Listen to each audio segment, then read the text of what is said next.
They say betrayal in the corporate world doesn't come with daggers and blood. It comes with early morning meetings. It comes with a line in an email that reads, "We'd love to touch base." It comes with a smile before a sentence that changes. Your life. Your dead weight, Sienna. My name is Sienna Blake, 36, Senior Strategic Analyst at Wexford Tech Logistics. At least I was. I didn't get to that position because of charm or connections. I climbed every rung of that cold metal ladder with work that spoke louder than my voice ever had to. I was the girl who stayed late, the one who raised her hand when no one else wanted to, the one who found ways to shave $1 million off inventory costs just by watching the warehouse cameras for patterns. I never looked for recognition. I looked for results. Wexford Tech wasn't just a job. It was where I poured my 20s, my early 30s, and all my loyalty. I had seen the company through recessions, tech migrations, and system failures. I had cleaned up after 3 CFOs, trained 2 of them, and stayed longer than 5 department heads combined. But the moment Grayson Locke stepped into the building, I felt the shift in the air. Grayson was the new CEO, mid-30s, polished, practiced smirk. His last name wasn't Locke when he was born, it came from marriage. Specifically to the founder's daughter.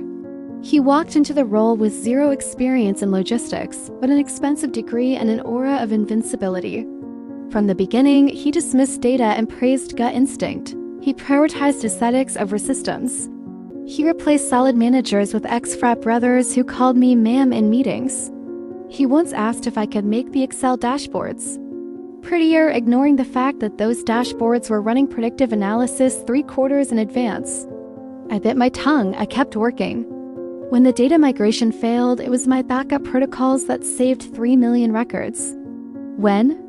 A client sued over a misshipment worth $400,000. I personally brokered a revised contract in 72 hours. Grayson didn't thank me.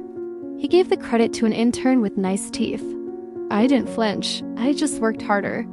Then came the Vendor 14 report. I spent 6 weeks tracking inconsistencies in the cost per unit flow. Something wasn't right. I ran audits, reviewed contracts, cross-referenced dispatch records. What I found was simple. We were being overcharged by 22% every quarter. There were auto-renewing penalties, inflated rates, language that reeked of inside favoritism. I put together a 22-page report, graphs, legal notes, risk summaries. I handed it to Grayson personally. He skimmed it for 15 seconds. Then he said, "We're keeping Vendor 14. I blinked. "You didn't read it." "I don't need to," he replied. "They're family." That night, I stayed at the office until 2 a.m., not to fix anything, but to breathe, to let the betrayal settle. In my bones, I realized the truth I had been ignoring for months. I wasn't invisible. I was inconvenient. 3 days later, the HR email arrived. Touch base to 10 a.m., the kind of email that smells like a funeral. I entered the glass conference room on the 18th floor. Grayson was waiting with 2 others, our HR rep and a woman from legal. I sat. I looked at none of them. He didn't waste time. "We're restructuring," he began, "and we've decided to sunset your position." I held his gaze. "Is that the language you're going with?" He smiled. "You're a brilliant analyst, Sienna, but you're not built for where this company is heading. We need energy, disruption. You're dead weight." I stood, took the envelope, didn't say a word. He leaned back in his chair like he'd just solved a math problem. "You'll land somewhere. You're smart." No, I wouldn't land. I would rise. That night, I poured myself a glass of wine I couldn't taste and opened my laptop. My severance package sat unopened beside me. I didn't need to look at the number. I knew what was more valuable: access to 7 years of internal systems, vendor contracts, and network structures. I pulled up every public record of Wexford's partners. I mapped their logistics stack. I followed the trail like a forensic accountant tracking blood money. And that's when I found them. Northbridge Fulfillment, small firm, medium scale. Quiet player. But they handled 47% of Wexford's physical distribution in the Eastern Corridor. That meant every 24-hour delivery promise, every rush order, every Christmas season guarantee, they all flowed through Northbridge. They were the artery. Without them, Wexford's logistics model would bleed out. I checked Northbridge's books. public enough for someone like me to dig into. They had just lost a federal contract. Cash flow was thinning. Their CEO had announced strategic realignment. Translation? They were vulnerable. I made calls, took meetings, flew out to Raleigh twice in 1 week. I offered capital not much, but paired with vision, leverage, and operational expertise, I didn't buy the company. I bought just enough to be dangerous. I became a silent partner with an operational veto. Wexford had no idea. Grayson had no idea. But he would. Over the next 2 months, I watched Wexford roll out its news campaign, Wexford Lightning, fastest delivery in the industry. There were ads, buses, commercials, hashtags, and it all rested on Northbridge's back. So I pulled one string. Then another. We revised our SLA timelines, canceled expedited orders on vague compliance grounds, reviewed invoices manually, introduced tighter customs documentation protocols. Wexford's shipments slowed, their customer service lines clogged. Their refund requests soared. I waited for the phone call. Sienna. Grayson's voice, ice cold, controlled. We're having a bit of an issue. Your company isn't fulfilling our logistics terms. Correct, I said. You can't do this. Actually, I can. We'll sue. Please do. Discovery will be enlightening. He went silent. What do you want? He asked eventually. I paused. Nothing. You gave me everything I needed the day you fired me. Then I hung up. I didn't need a front page article. I didn't need validation. What I needed was distance. Power moves best in the dark. And I had no intention of letting anyone see me coming. After I hung up on Grayson, I didn't pour champagne. I opened spreadsheets. Over the following months, I used my influence at Northbridge not just to inconvenience Wexford, but to reshape the entire network around them. I identified 3 of their key competitors, reached out discreetly, helped them build faster, cleaner fulfillment routes that were once exclusive to Wexford. And I offered them incentives, low-cost pilot phases, technical integrations, and long-term strategic growth. I didn't sell revenge, I sold efficiency. And no one questions a good deal. Wexford's clients began to notice.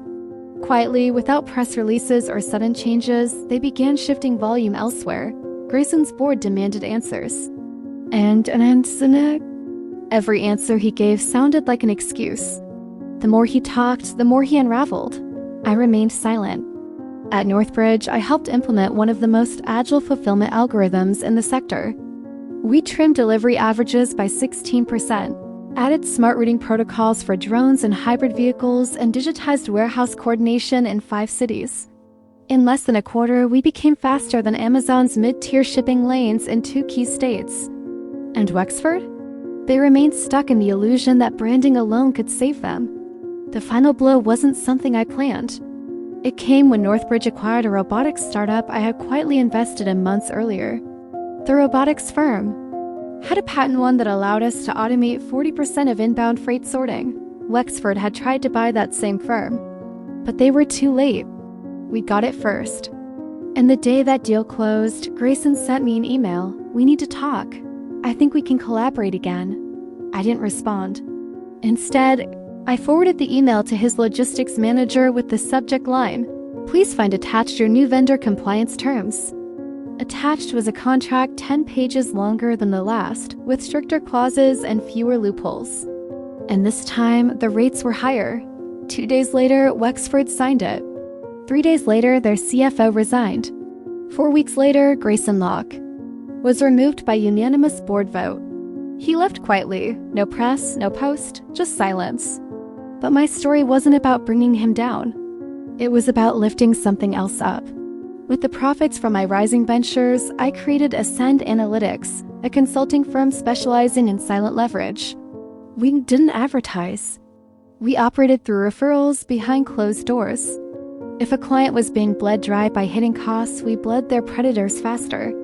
If a woman had been passed up for promotion in a tech company with broken processes, we rebuilt the process and showed her how to own it.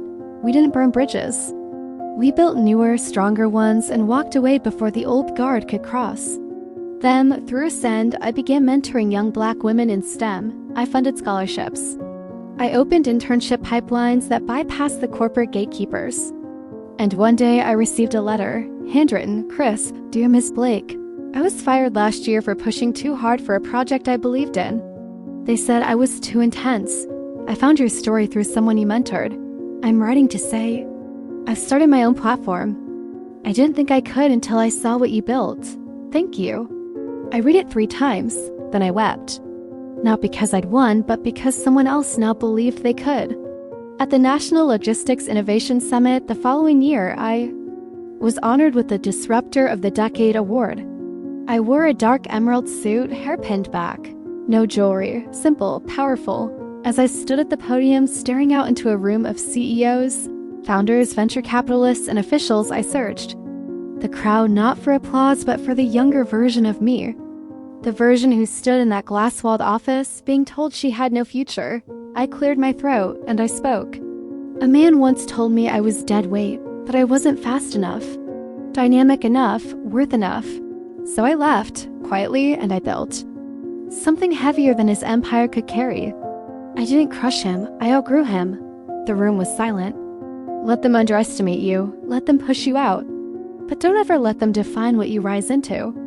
The standing ovation was long, loud, but I didn't smile for the crowd. I smiled for the analyst I once was.